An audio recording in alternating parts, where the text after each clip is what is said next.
இங்கே பாருங்கள், நம்ம வந்து பருப்பு வேக வைக்கும்போது, சாதம் வேக வைக்கும்போது, இப்படியெல்லாம் சட்டியில் வச்சு வடிக்கும்போது பொங்கி பொங்கி வரும்.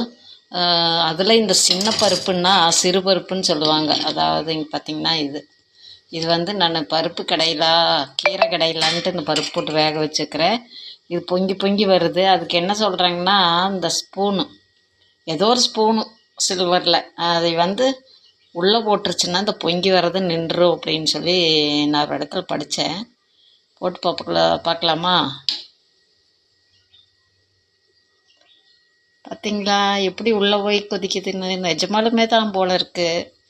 எல்லாம் அனுபவித்து பார்த்து அனுபவத்தை தான் எல்லோரும் ஒரு இதாக சொல்கிறாங்க. உண்மைதான். ஸ்பூன் போட்ட உடனே அதை அடங்கி கீழே போய் மட்டும் வேகுது.